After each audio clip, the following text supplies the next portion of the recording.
한 주 동안 평안하셨습니까? 오늘 우리는 마침내 신약성경의 마지막이자 사도 바울의 4차 전도 여행을 함께 살펴보게 될 것입니다. 함께 기도하고 시작하실까요? 하늘에 계신 우리 아버지, 우리로 하여금 하나님의 말씀을 더 잘 이해할 수 있도록 성경 스케치를 공부하도록 은혜 주신 것을 감사합니다. 이제 오늘 사도 바울의 4차 선교 여행을 현장을 살펴보는데 우리의 마음이 2000년 그 현장에 함께 참여하게 하고 사도 바울의 그 애절한 감정, 마음을 읽게 하며 하나님께서 우리에게 주신 선교의 사명이 이 시간 우리 안에도 불타듯 타오르게 하옵소서. 우리 주 예수 그리스도 이름으로 기도하옵나이다. 아멘. 자, 오늘 우리는 사도 바울의 4차 선교 여행을 함께 살펴보게 될 것입니다. 사도 바울의 4차 선교 여행은 사실은 감옥에 갇히는 것이죠. 로마의 감옥에 갇혀서 또 감옥에 가는 동안 일었던 일, 또 감옥에서 풀려나서 잠시 자유의 몸이 되었을 때 복음을 증거한 일, 이런 것들을 살펴보는데요. 4차 선교여행 기록이 정확하게 사도행전에 다 나와 있지는 않습니다. 왜냐하면 사도 바울이 감옥에 갇혔다 하는 걸로 끝나지 그 다음 중간에 풀려나서 선교여행을 했던 기억들은 정확하게 기록이 되지 않아 있습니다. 그러나 여러 가지 바울 서신서들을 종합해 보면 우리는 사도 바울이 로마 감옥에 갇혀 있다가 잠시 풀려나서 또 선교여행을 했던 것을 알 수가 있습니다. 함께 살펴보죠. 사도행전 22장부터 28장까지 오늘 본문입니다. 본문을 꼭 길지 않으니까 여러 번 할 수 있는 대로 읽어보시기를 바라고, 제 강의를 들으면서 성경을 읽지만 그것만 가지고는 모자랍니다. 듣고 나서 또다시 성경을 읽어보고 그리고 다시 한번 강의를 살펴보시면 훨씬 도움이 될 것입니다.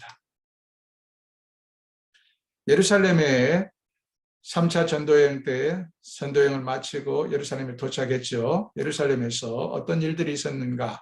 21장부터 26장까지 보면 사도 바울이 이제 미결수, 죄수의 신분에 대해서 가이사 황제에게 상소를 하죠. 가이사 황제에게 가서 직접 내가 재판을 받겠다. 상소하기 전까지 예루살렘에서 어떤 일들이 있었는가를 상세하게 살펴보겠습니다.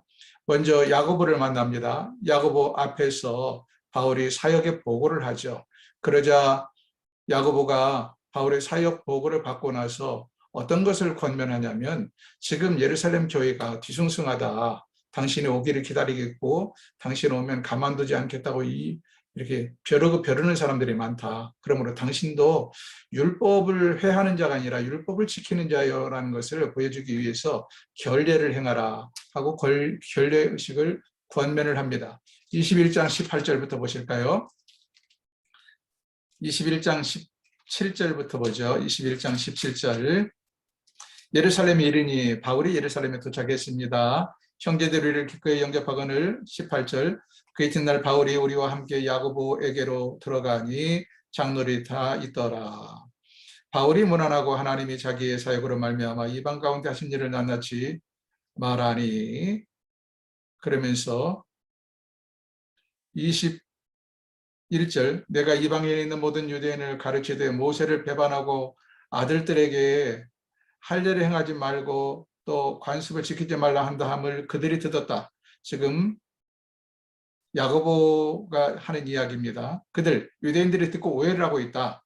22절. 그러면 어찌할꼬 그들의 필연 그대가 온 것을 들으리니 우리가 말하는 이대로 하라 하면서 야고보가 바울에게 서원한 네 사람이 우리에게 있는데 그들을 데리고 함께 가서 결례를 행하고 그들을 위하여 비용을 대라.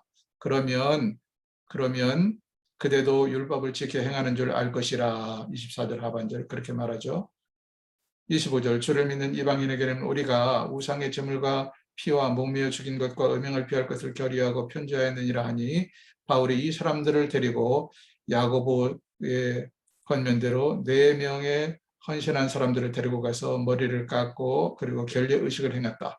왜냐하면 사실 이것을 사도 바울이 해야 할 이유는 없지만, 그래 덕을 세우기 위해서 유대인 신자들이 자기 자신을 무율법주의자, 율법을 파괴하는 자로 알고 있다고, 오해하고 있다고 그러니 그 오해를 풀자 하는 마음에서 이 일을 했습니다. 그럼에도 불구하고 결국 오해는 풀리지 않아서 사도 바울이 붙잡히게 됩니다. 27절. 그 일에 결례 행하는 기간이 다 끝났어요. 3회 아시아로부터 온 유대인이 성전에서 바울을 보고 무리를 충동하여 그를 붙들고, 아시아로부터 온 유대인들, 이 아시아에서부터 멀리서부터 온 유대인들이 사도 바울을 보고 무리를 충동질하여, 그러면서 28절, 그러니까 아시아에서 온 유대인들이 주동이 되어서 바울을 쳐 죽이고자 나를 피웠다 하는 것이죠. 28절 보세요. 이스라엘 사람들아 도우라. 이 사람은 바울을 말합니다. 각처에서 우리 백성과 율법과 이곳을 비방하여 모든 사람을 가르치는 자인데 헬라인을 데리고 성전에 들어가서 그 거룩한 것을 더럽혔다. 지금 아시아에서 온 유대인들이 사도 바울을 음해하는 겁니다. 유대인 신자들에게 이 바울은 율법과 우리 모든 백성을 비방했다. 그리고는 더 결정적으로 헬라인을 데리고 성전에 들어가서 성전을 더럽혔다라고 모함을 합니다. 근데 이것은 오해였어요. 29절. 이는 그들이 전에 에베소 사람 드로바피모가 바울과 함께 시내에 있음을 보고 바울이 그를 성전에 데리고 들어간 줄로 생각합니다. 그래서 바울이 어려움에 처합니다. 30절. 온 성이 소동하여 백성이 달려와 모여서 바울을 잡아 성전 밖으로 끌고 나가니 문들이 곧 닫혔다. 그들이 그를 죽이려 할 때 바울을 심지어 죽이려고 해요. 온 예루살렘이 요란하다는 소문이 군대의 천부장에게 들리매, 여기 천부장이 나옵니다. 천부장은 누구냐? 쉽게 말하면 예루살렘의 치안을 담당하는 치안사령관이었습니다. 치안사령관. 당시에 수도가 예루살렘이 아닙니다. 행정도시는 어디죠? 가이사라예요. 가이사라. 그러므로 총독은 평소에는 가이사라에 머물렀습니다. 가이사라에 머무르다가 특별한 일이 생길 때만 예루살렘으로 내려왔던 거예요. 예수님의 재판 때도 마찬가지입니다. 예수님의 재판 때도 빌라도 총독은 원래 가이사라에 머물렀어요. 가이사라에 머무르다가 특별한 절기나 어떤 특별한 행사가 있을 때 예루살렘, 종교도시인 예루살렘으로 내려오곤 했죠. 그러므로 지금 총독은 어디에 있느냐? 가이사라, 행정수도 가이사라에 머무르고 있었고, 대신 예루살렘의 치안을 누가 담당했느냐? 천부장이 담당하고 있었습니다. 그러니까 치안 사령관에 해당하는 거예요. 천부장이 지금 예루살렘 성 안에가 소동을 하고 난리가 났다 그러니까 자기 책임 아닙니까? 그래서 어떻게 합니까? 31절. 그들이 그를 죽이려 할 때에 유대인들이 바울을 죽이려 할 때 온 예루살렘이 요란하다는 소문이 군대의 천부장에게 들렸어요. 32절. 천부장이 급히 군인들과 백부장들을 거느리고 달려 내려가니 그들이 천부장과 군인들을 보고 바울 치기를 그쳤다. 왜? 불법이기 때문에 그렇죠. 33절. 이에 천부장이 가까이 가서 바울을 잡아서 두 쇠사슬로 결박하라 명하고 그가 누구이며 그가 무슨 일을 하느냐 물으니, 자, 천부장 입장에서는 많은 군중들이 바울을 쳐 죽이려고 돌을 쳐 죽이려고 하는 모습을 보고 바울이 어떤 죄가 있는가 보다 생각하고 일단은 그를 결박을 했어요. 그리고는 묻습니다. 34절. 무리 가운데서 어떤 이는 이런 말로 어떤 이는 저런 말로 사람들이 천부장에게 바울이 어떤 사람인가 고소하는 겁니다. 그런데 하나도 마다라 들을 수가 없어요. 그래서 35절. 바울이 층대에 이를 때에 무리의 폭행으로 말미암아 군사들에게 또 들려가니, 군사들이 얼마나 바울을 잡아주려고 지금 광란을 일으키는지, 아니 군인이 출동했는데도 이 유대인들이 폭동이 끊이지 않았다는 것입니다. 이는 백성의 무리가 그를 없이 하자고 외치며 따라갑니다. 그래서 37절 보면 바울을 데리고 영내로 들어가려 할 때 바울이 천부장에게 이르되 내가 당신에게 말할 수 있느냐, 이르되 내가 헬라의 말을 하느냐. 바울이 헬라어로 천부장에게 내가 당신에게 말할 수 있느냐고 물으니까 이 천부장이 놀란 거예요. 아니 네가 헬라어를 할 줄 아느냐? 그래서 천부장이 허락을 받아 천부장과 사람들이 있는 앞에서 사도 바울이 자신을 간증을 합니다. 간증하는 이야기가 기록이 되어 있습니다. 여기 보세요. 천부장 앞에서 바울의 간증이 시작이 됩니다. 그래서 22장 보면 바울이 어떻게 예수를 믿게 되는지 긴 간증이 쭉 기록되어 있어요. 그러나 이 간증을 들으면서 유대인들은 그들의 분노가 가라앉지 않고 오히려 더 마음이 드글드글 끓어올라서 바울을 잡아 죽이려는 마음은 여전했다. 천부장과 군인들 앞에서조차 사도 바울을 죽이려는 마음이 여전했습니다. 22장 22절 보세요. 이 말하는 것까지 그들이 듣다가, 그들은 누굽니까? 유대인들이 듣다가 소리질러 이르되 이러한 자는 세상에서 없애버리자 살려둘 자가 아니라 하여 떠들며 옷을 벗어 던지고 티끌을 공중에 날리니 천부장이 바울을 영내로 데려가라 명하고 그들이 무슨 일로 그에 대하여 떠드는지 알고자 하여 채찍질하여 신문하라 한데 가죽줄로 바울을 매니 바울이 곁에 있는 백부장들어 이르되 너희가 로마 시민 된 자를 죄도 정하지 아니하고 채찍질할 수 있느냐. 사도 바울은 로마의 시민권자였죠. 백부장이 이 말을 듣고 깜짝 놀라요. 천부장에게 전하여 이르기를 천부장님, 지금 우리가 채찍질하려는 바울이라는 사람은 유대인이 아니라 로마의 시민입니다. 그러자 천부장도 깜짝 놀랍니다. 천부장이 와서 바울에게 말하되 네가 로마 시민이냐? 내게 말하라. 28절. 천부장이 대답하기를 나는 돈을 많이 들여서 그 어렵게 로마 시민권을 얻었는데 너는 어떻게 시민이 되었느냐? 당시 로마 시민은 로마가 다스리는 로마 제국이 엄청 넓었잖아요. 그중에서 로마의 시민권을 가지고 있는 사람은 극소수였습니다. 때문에 특별 대우를 받았고 그리고 로마의 시민권자는 함부로 법에 정해진 법을 심판을 받지 아니하고 함부로 구타를 당하거나 구속을 당하지 않는 특권을 누렸어요. 그래서 천부장이 두려웠던 겁니다. 두려웠다. 그 29절 보세요. 신문 안에 든 사람들이 곧 그에게서 물러가고 그리고 천부장도 그가 로마 시민인 줄 알고 또 그 결박한 것 때문에 두려워했다. 왜? 무지한 로마 시민을 결박하고 때리려 했으니까. 이해가 되시나요? 그 다음 날 천부장이 도대체 왜 이렇게 예루살렘 백성들이 소동을 일으키고 바울을 죽이려 하는지 이제 알아야 될 거 아닙니까? 공정하게 재판을 벌여야 되지 않겠어요? 그래서 예루살렘의 공회를, 사내들은 공회를 소집을 했습니다. 천부장의 권한이 그만큼 막강했던 거예요. 왜? 지금 총독이 없기 때문에 그 도시를 총독을 대신해서 통치하고 치안을 유지할 권한이 천부장에 있기 때문에 천부장이 공회, 유대인들의 사내들 공회를 소집해서 공정하게 이제 바울에 대해서 바울이 무슨 일을 잘못했는지를 따져야 합니다. 그래서 23절 보면 공회가 열리고 공회 앞에서 대제사장과 바울이 논쟁을 하는데 이 포인트가 뭐였냐? 부활에 대해서 이야기를 합니다. 예수 그리스도의 부활에 대해서. 그러자 유대인 회중이 둘로 나뉘어 버려요. 왜냐하면 사내들은 공회가 두 파가 되어 있거든요. 하나는 사두개파고 하나는 바리새파예요. 사두개파는 이 땅에서 부자들이요 부유한 사람들이기 때문에 귀족들이기 때문에 천국이 없다, 부활이 없다고 믿는 사람들이에요. 이 땅이 지상에 나고 있는데 무슨 부활이 필요하고 천국이 필요하겠어요. 내세가 없다, 부활이 없다고 믿는 사람들이 사두개파. 반면에 이 바리새파는 어떤 사람들이죠? 세상에서 부귀와 권력을 취하는 사람들은 아닙니다. 그들은 하나님의 말씀을 연구하고 율법을 연구하던 어떻게 보면 정통 골수 분자들이거든요. 이들은 부활이 있다는 사실을 분명하게 믿어요. 사내들은 공의가 둘로 나뉘는 거예요. 바울의 부활 논쟁 때문에. 그래서 사내들은 공회 자체가 분열이 일어나서 어떻게 할지를 모릅니다. 그래서 이날 공회는 아무 결정도 못하고 그냥 끝나고 맙니다. 자, 이런 과정 속에서 서로가 너무 시끄럽게 떠들고 싸우다 보니까 그냥 사도 바울을 한쪽에서는 잡아 죽이려고 하고 한쪽에서는 놔둬라. 사도 바울은 우리와 똑같이 부활을 믿는 사람이다. 그러다 보니까 바울 한 사람을 놓고 이쪽에서 당기고 저쪽에서 당기고 해서 사도 바울이 찢겨 죽일 위기에 처했다. 10절 보세요. 23장 10절.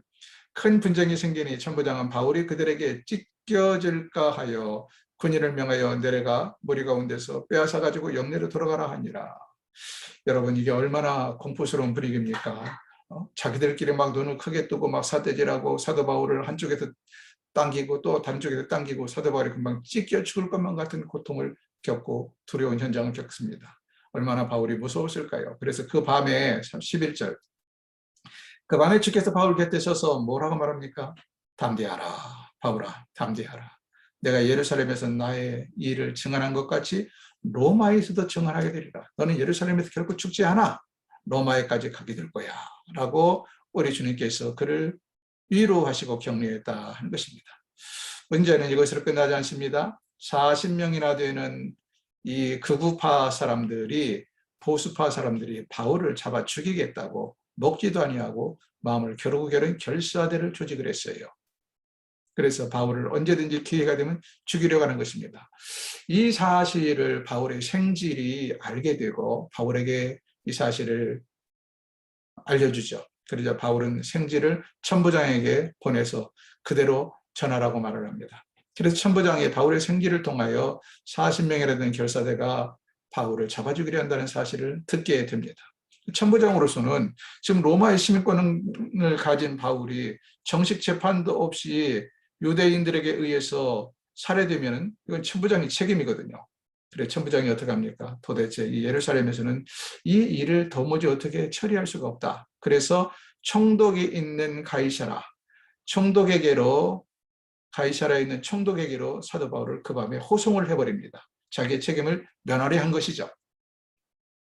18절, 22절 보실까요? 22절. 이에 천부장이 청년을 보내며 경계하되 이 일을 내게 알렸다고 아무에게도 이르지 말라. 이 청년은 바울의 생질입니다. 생질이 천부장에게 사실을 진위를 다 알렸어요. 그러자 천부장이 듣고는 청년을 보내며 경계하되 이 일을 내게 알렸다고 아무에게도 말하지 말라 하고는 23절 보면 즉석에서 조치를 취합니다. 백부장 둘을 보내 불러 이르되 밤 제3시에 가이사라까지 갈 보병 200명, 기병 70명, 창병 200명을 준비하라. 그러니까 백부장이 둘이나 동원이 됐어요. 그리고 군인이 보병만 200명, 기병이 70명, 창병이 200명이 준비됐어요. 왜? 그 밤에 지금 바울을 가이사라로 호송을 해야 되겠는데 혹시라도 40명의 결사대 또는 그 외에도 많은 이 군중들이 바울을 잡아 죽이려고 일어나면 곤란하잖아요. 그래서 군사들이 사람 하나를 호송하기 위해서 바울 한 사람을 소송하기 위해서 470명이나 동원해졌습니다. 24절 또 바울을 태워 총독 벨리스에게 무사히 보내기 위하여 짐승을 준비하라 명하여 또 아래와 같이 편지를 씁니다. 벨릭스 당시 총독이 벨릭스예요. 벨릭스에게 이만저만해서 이런 일이 있었습니다 하고 편지를 써서 바울을 그 밤에 가이사라로 호송을 했다. 그래서 사도 바울이 이제 벨릭스 총독 앞에서 재판을 받기 위해 서게 됩니다. 24절 보면 벨릭스가 천부장의 편지를 받고 그리고는 어떻게 됩니까? 이제 재판을 열어야 되죠. 공청회를 열게 되어서 그 다음날 예루살렘에서부터 이제 바울을 고소하기 위해서 대표단이 옵니다. 바울을 고소를 해요. 총독 앞에서. 그리고 바울은 이 총독 앞에서 다시 자기 자신을 변호하게 되는데 이때 다시 바울은 내가 어떻게 예수를 믿게 되는지 내가 믿는 예수가 누구인지 복음을 전하게 됩니다. 부활과 심판에 대해서 전하게 되었다 하는 것입니다. 벨릭스 총독 앞에는 훨씬 더 많은 군대들도 있었겠지요. 그리고 뭐 그렇게 바울을 잡아주기려는 모든 사람이 온 것이 아니기 때문에 재판이 엄중하게 진행이 됩니다. 바울이 벨릭스 총독에게 부활과 심판에 대해서 설명을 하자 벨릭스는 그래도 식견이 있는 사람이잖아요. 총독이니까. 아무래도 총독은 그만한 식견이 있고 경험도 있고 그래서 판단컨대 사도 바울이라는 사람이 보통 사람이 아니구나. 고개가 끄덕여지는 부분도 있어요. 그래서 22절 보십시오. 22절. 24장 22절입니다. 벨릭스가 이 도에 관한 것을 더 자세히 아는 거로 이 도에 관한 것을 더 자세히 안다. 아는 거로 연기하여 이르되 천부장 루시아가 내려오거든 너희 일을 처리하리라 하고 그날 어떤 재판을 판결을 내리지 아니하고 뒤로 밀어듭니다. 백부장에게 명하여 바울을 지키되 자유를 주고 그의 친구들이 그를 돌보아 주는 것을 금하지 말라. 이렇게 상당히 감옥에 가두기는 하지만 백부장에게 바울에게 자유를 주라. 그리고 친구들이 찾아와서 바울을 만날 수 있도록 해주라고 관대하게 말합니다. 24절 수일 후에 벨릭스가 그의 아내 유대 여자 드루실라와 함께 와서 바울을 불러 그리스도 예수 믿는 도를 듣거늘. 벨릭스가 관심이 있어서 더더군다나 그의 아내가 누구냐? 유대 여자였어요. 그래서 바울이 말하는 도를 듣거늘. 그런데 25절 바울이 의와 절제와 정치와 오는 심판을 강론하니 벨릭스가 두려워했다. 듣고 두려워합니다. 대답하되 지금은 가라. 내가 틈이 있으면 너를 부리리라. 다시 듣게 되리라. 이렇게 말을 합니다. 그러니까 벨릭스도 바울의 말을 들으면서 상당히 감동을 받고 마음이 움직였어요. 그러나 완전히 움직인 건 아니죠. 그러면서도 이 벨릭스는 부패한 탐관 오리였습니다.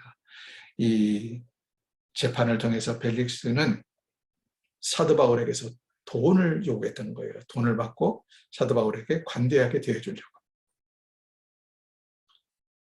26절 보십시오. 두려워하여 내가 틈이 있으면 너를 부리리라 하고 26절 동시에 또 바울에게서 돈을 받을까 하는 거로 더 자주 불러 같이 이야기를 하더라. 그러니까 복음을 듣고자 하는 복음에 대한 호기심도 있었지만 혹시라도 바울 이 녀석이 내게 뇌물을 줄지 모른다. 그래서 자주 복음을 듣고 바울과 대화하는 시간을 가졌다. 그러면서 시간이 얼마나 갔느냐? 2년이라는 기나긴 세월이 흘렀습니다.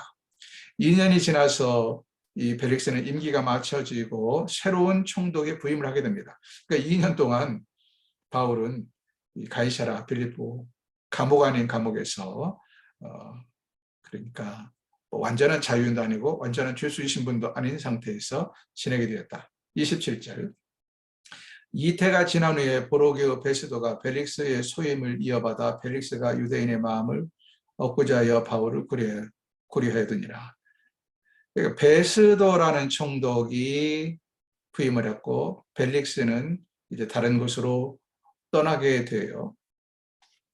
그래서 결국은 베스도 총독이 다시 부임을 했고 베스도 총독 앞에서 다시 이제 재판을 받게 됩니다. 베스도가 돌아와 보니 아니 미결수 중에 바울이라는 사람이 2년씩이나 감옥에 갇혀 있었어요. 그래서 바울을 재판을 하게 되는데 이 베스도가 사도 바울의 이야기를 들어보니까 바울의 말이 옳은 것 같기는 한데 그렇다고 해서 신임 총독이 되어가지고 바울을 덥석 풀어주자니 유대인들이 반발할 것 같아요. 그래서 유대인들의 환심을 사기 위해서 바울에게 너 예루살렘에 가서 재판을 받지 않겠느냐라고 제안을 합니다. 9절 보세요. 25장 9절 베스도가 유대인의 마음을 얻고자 하여 바울더러 묻되 내가 예루살렘에 올라가서 이 사건에 대하여 내 앞에서 신문을 받으려느냐? 그러자 바울이 거절합니다. 왜냐하면 2년 전에 이 예루살렘에서 어떤 폭동이 있었는 걸 알잖아요. 그리고 예루살렘에 다시 가면 그 폭동이 다시 재현될 것을 그는 알고 있습니다. 죽음이 두려운 것이 아니라 하나님의 뜻이 뭐예요? 예수님께서 2년 전에 바울에게 찾아와서 두려워 말라 너는 로마에 가게 되리라고 얘기를 했잖아요. 그래서 바울이 죽음이 두려운 것이 아니라 로마에 가서 재판을 받기 위해서 그는 거절합니다. 그러면서 나는 로마의 황제 앞에 가겠습니다. 황제 앞에 상소합니다. 라고 말을 해서 상소를 한다. 11절 내가 만일 불의를 행하여 무슨 죽을 죄를 지었으면 내가 죽기를 사양하지 아니할 것이나 만일 이 사람들이 나를 고발할 것이 다 사실이 아니면 아무도 나를 그들에게 내줄 수 없나이다. 내가 가이사께 상소하노라. 가이사에게 상소했어. 이 베스도도 어쩔 수 없이 로마의 시민권을 가진 자가 황제에게 상소했기 때문에 예루살렘으로 내려보낼 수가 없었다. 때마침 아그리파 2세 부부가 이 가이사라에 방문했습니다. 아그리파 2세는 누구냐? 아그리파 1세의 아들이에요. 아그리파 1세가 누굽니까? 하나님 앞에서 건방 떨다가 세균에 감염돼서 죽은 왕이 바로 헤롯이 아그리파 1세입니다. 12장, 사도행전 12장에 보면 하나님에서 건방 떨다가 충이 먹어 죽었다, 벌레가 먹어 죽었다는데 벌레가 아니라 사실은 바이러스 감염돼서 죽습니다. 그 사람이 아그리파 1세고 그 사람의 아들이 아그리파 2세가 되겠습니다. 이 아그리파 2세 부부가 가이사라에 놀러 왔는지 베스도 총독에게 인사차 왔는지 왔어요. 그래서 바울의 재판을 다시 참여하게 됩니다. 그래서 아그리파 2세 앞에서도 사도 바울이 간증을 해요. 그러자 아그리파 2세가 이 간증을 쭉 듣고는 뭐라고 말하느냐? 네가 당신이 황제에게 상소만 하지 않았어도 내가 볼 때 당신은 무죄요. 당신은 풀려날 사람입니다. 라고 매듭을 합니다. 30절 보세요. 26장 30절입니다. 26장 30절. 왕이 총독과 버니게와 그 함께 앉은 사람들이 다 일어나서 왕은 지금 아그리파 2세입니다. 총독은 베스도고요. 버니게는 왕의 누굽니까? 여동생이었나요? 많은 사람들이 다 일어나서 물러가 서로 말하되 이 사람은 사형이나 결박을 당할 만한 행위가 없다 하더라. 이에 아그리빠가 베스도에게 이르되 이 사람이 만일 가이사에게 상소하지 아니하였더라면 석방될 뻔하였노라 분명하게 말을 합니다. 자, 이렇게 해서 결국 사도 바울은 이제 로마로 정식 황제 앞에서 재판을 받게 우리말로 말하면 대법원에 상고한 것입니다. 이제 로마로 가게 됩니다.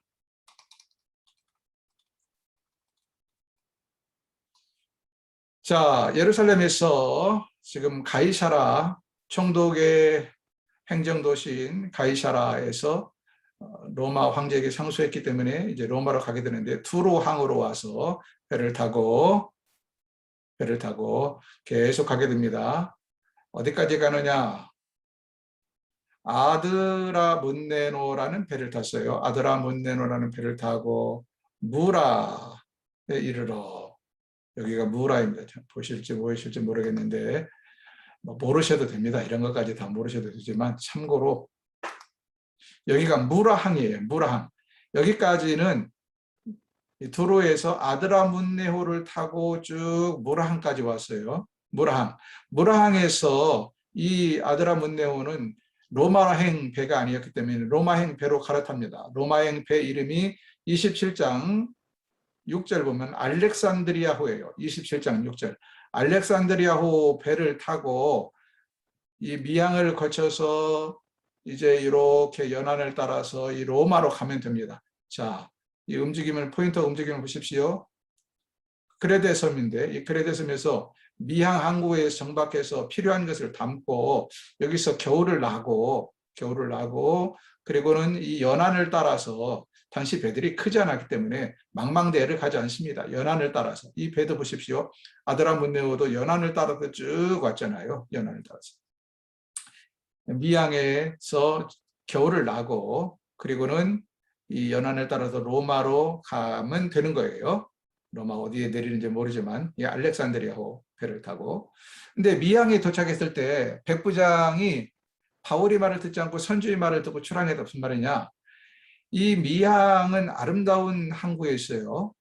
8절 보세요. 미항이라는 곳에 이르니라.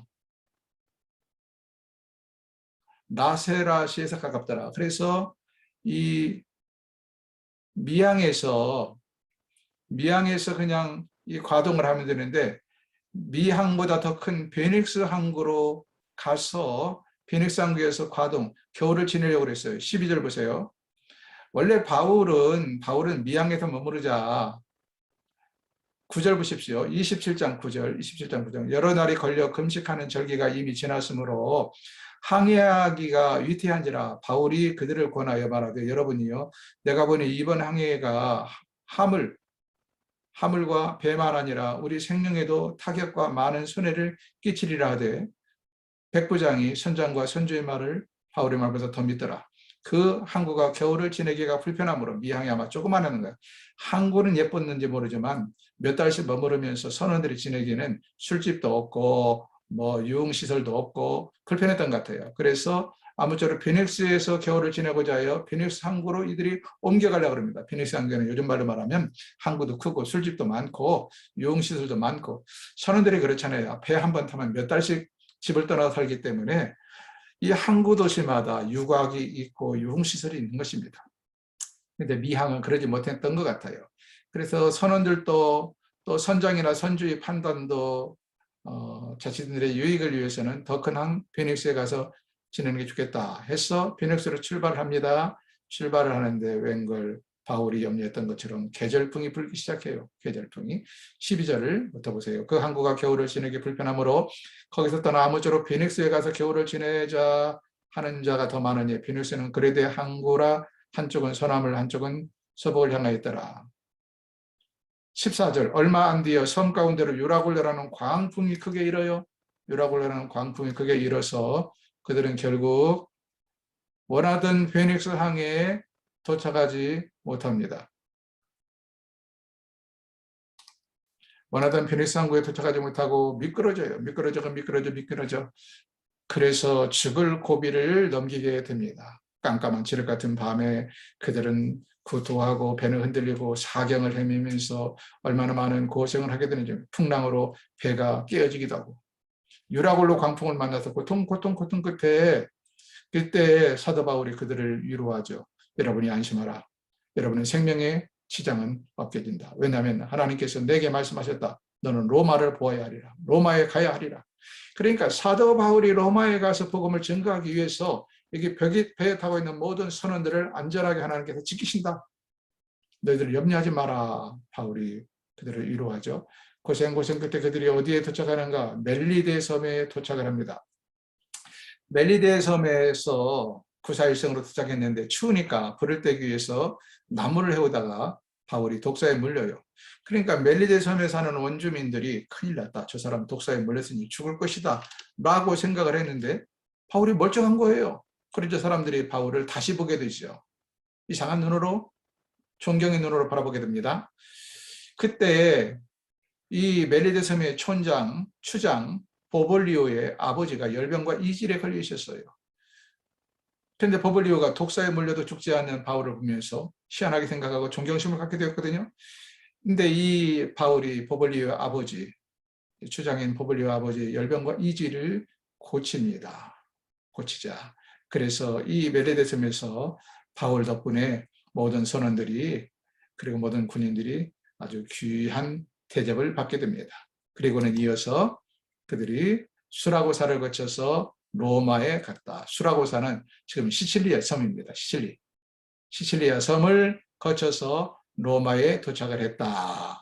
이렇게 해서 사실 여기까지는 뭐 전도 여행이라기보다도 재판을 받기 위해서 미결수로 호송되는 과정이죠. 그러나 로마에 도착해서 바울에게 1차 구금을 되는데 2년 동안 셋집을 얻어요. 바울은 미결수였기 때문에 바로 감옥에 갇힌 것이 아니라 그가 재판을 받기까지 2년 동안 셋집을 얻어서, 요즘 말로 말하면 가택연금 상태입니다. 감옥이 아니라 가택연금 상태에서 사람들을, 자기는 밖에 나가지 못하지만 찾아온 사람들을 만나게 되고 그 안에서는 자유를 누리게 되었다. 이때 1차 구금 상태에서 쓴 편지를 옥중서신이라고 하는데 4권의 서신서를 씁니다.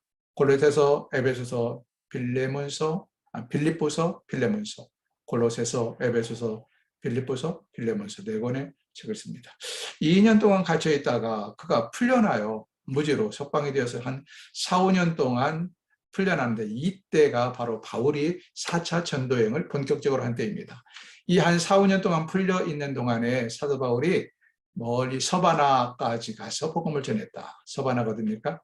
서바나어, 옛날에는 그랬죠. 스페인어를 서바나어 그랬습니다. 스페인까지 가서 복음을 전했다. 옛날에는 땅끝이 어디냐? 지금도 마찬가지입니다. 지도를 쫙 펼쳐놓고 보면 왼쪽, 여러분이 지도상으로 볼 때 왼쪽이 어디? 서쪽 끝이 어디냐? 서바나, 스페인입니다. 스페인이 지도, 평면도 지도를 펼쳐놓으면, 둥근 지도를 보면 끝이라는 게 없지만 평면도 지도를 펼쳐놓고 보면은 서쪽 끝이 어디냐? 스페인이에요. 그래서 당시 사람들은 땅끝이 스페인이라고 생각했습니다. 땅끝까지 이르러 주의 복음이 증거가 되었다. 예수님께서 예루살렘과 온 유다 사마리아 땅끝까지 이르러 내 증인이 되리라 할 때 이 땅끝, 스페인까지 바울을 통하여 복음이 증거되는, 그래서 이 예수님 예언이 1차로 성취가 되게 된 것이지요. 그러나 이 이후에 한 4, 5년 후에 다시 2차 구금됩니다. 이때가 언제냐면 네로 황제가 로마를 통치할 때인데, 네로 황제 때 박해가 일어나죠. 다시 네로 황제 때 박해가 일어나면서 이 박해 때 베드로도 순교당하고 바울도 이때 순교를 당합니다. 순교당하기 전에 감옥의 사형수로 갇혀 있을 때 마지막으로 쓴 편지가 디모데 후서입니다. 디모데 후서. 사도 바울이 마지막 죽기 직전에 디모데에게 쓴 편지, 디모데 후서라고 말을 합니다. 자, 여기까지 해서 사도 바울의 4차 전도 여행까지 보았습니다. 이제 우리는 오늘 또 마무리를 질 시간이 되었습니다.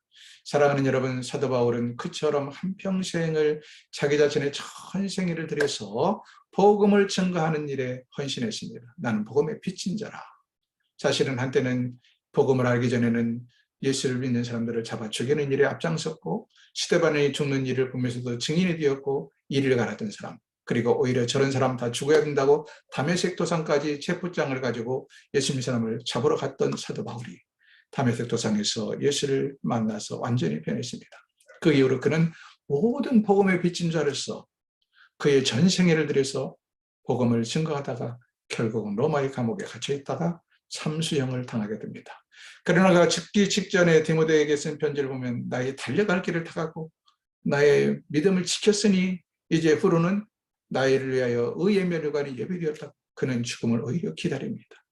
여러분, 죽음을 앞두고도 그가 두려움이 없었던 일은 이 땅에서 최선을 다했기 때문이고, 그리고 최선을 다한 만큼 하나님께서 그에게 의의 면류관을 주실 것을 믿었기 때문입니다. 우리 인생이 세상에서 살면서 해야 할 일이 많이 있지만 여러분, 가장 중요한 건 뭘까요? 주님을 기쁘게 하며, 주님을 기쁘게 하는 일 중에 가장 중요한 것은 복음을 전하는 것입니다. 직접 현장에 나가서 복음을 전하든지 아니면 뒤에서 보급부대로서 기도하며 후원하며 복음을 전하든지, 우리가 해야 할 일들은 가장 중요한 것은 복음을 전하는 일이라는 사실을 잊지 마십시다. 그래서 우리 하나님께서 우리에게 준 시간과 물질과 재능과 체력, 이 모든 걸, 은사를 가지고 주의 복음을 전가하는 일을 위해서 한평생 살다가 어느 날 천국에 가서 사도 바울을 만나 우리도 바울 선생님처럼 이 땅에서 복음을 전가하는 일에 내 전생애를 드렸습니다. 함께 기뻐하며 얼싸안고 바울을 맞이하며 주님을 맞이하는 그날이 있기를 주의 이름으로 축원합니다. 오늘 여기까지 해서 일단은 그동안 오랫동안 해온 61번에 걸쳐서 해온 성경 스케치를 다 마무리를 하겠습니다. 다음 시간에 혹시 한두 번 결론으로 전체 해온 것을 복습 과정을 거치게 될지는 잘 모르겠습니다. 그동안에 시청하신 여러분, 그리고 함께 참여하신 모든 여러분 진심으로 감사드리고, 그리고 이걸 한 번 봐가지고 다 이해하시는 분은 없습니다. 물론 여러분이 성경 스케치 외에도 다른 방법을 통해서 얼마든지 성경의 뼈대를 잡을 수 있지만, 제가 여러 성경 공부를 가르쳐 본 결과 성경 스케치만 한 것도 없다 생각이 듭니다. 스케치, 글자 그대로 자세하게 구석구석을 살피는 것이 아니라 큰 그림을 그려왔습니다. 시간이 되는 대로 이 성경 스케치를 다시 재반복해서 보면서 성경을 읽어가면 여러분에게 큰 유익이 되리라 믿습니다. 그동안 수고하셨습니다. 감사합니다.